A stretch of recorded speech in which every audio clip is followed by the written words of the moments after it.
আসসালামু আলাইকুম। আমি মোহাম্মদ সাদাত খান সোহেল অকুপেশন নিয়ে কথা বলি। আজকে আপনাদের সামনে হাজির হয়েছি অকুপেশনের পয়েন্ট নিয়ে। আজকের বিষয় হচ্ছে গ্যাস্ট্রিকের সহজ ঘরোয়া চিকিৎসা। আমাদের সবার গ্যাস্ট্রিকের সমস্যা আছে। আমরা ভাজা পোড়া খাই অতিরিক্ত।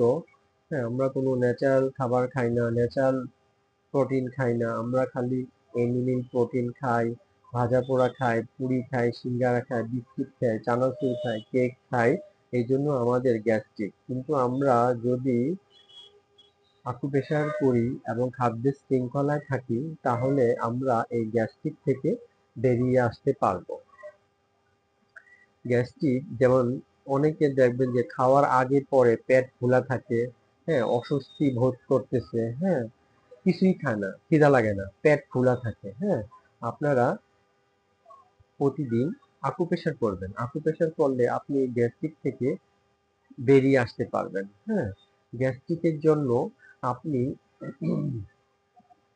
যেমন আপনার পেটটা ফোলা, হ্যাঁ, আমার এই যে আমরা যেখানে বসি, বসার পরে এখানটা ভাঙ্গা থাকে খাঁচা, এই খাঁচার নিচে চাপ দিবেন এভাবে 3 আঙ্গুল দিয়ে বা 4 আঙ্গুল দিয়ে। এই খাঁচা যেখান থেকে শেষ হয়েছে, পাঁজরের শেষ প্রান্ত থেকে বুকের আমরা যখন বসি, বসার 2 সাইড দিয়ে পাঁজর, এই পাঁজরের মাঝখানে এভাবে চাপ দিবেন। যদি আপনার কনস্টিপেশন থাকে, ওয়াশরুম হয় না, তাহলে এই পয়েন্টে এভাবে চাপ দিবেন।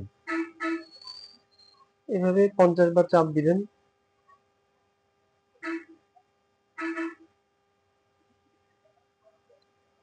এভাবে 50 বার চাপ দিবেন। তারপরে আবার একটু উপরে, এই যে এখানে গ্যাস্ট্রিকের জন্য আপনি দেখবেন যে এখানে চাপ দিলে একটু পরে দেখবেন যে আপনার ঢেকুর আসতেছে, বায়ু বের হইতেছে। হ্যাঁ, গ্যাস বের হওয়ার কোনো সঠিক রাস্তা পাচ্ছেন না, আপনার স্টোমাকটা দুর্বল। হ্যাঁ, আপনি সেই জন্য এই পয়েন্টে আকুপ্রেশার করবেন, নিয়মিত আকুপ্রেশার করবেন। নিয়মিত আকুপ্রেশার করলে আপনি গ্যাস্ট্রিক থেকে নিরাময় হয়ে বের হয়ে আসতে পারবেন। এই 2টা পয়েন্টে আপনারা আকুপ্রেশার করবেন। ধন্যবাদ, ভালো থাকবেন। যাদের কাছে আমার ভিডিওটি ভালো লাগছে, তাদের কাছে ভিডিওটি আমার ভিডিওটি লাইক দিবেন, এবং যাদের বুঝতে অসুবিধা হচ্ছে তারা আমাকে কমেন্ট করবেন, এবং এই গ্যাস্ট্রিক জনিত যাদের সমস্যা আছে তাদের কাছে আমার এই ভিডিওটি পৌঁছে দিবেন। ধন্যবাদ, ভালো থাকবেন।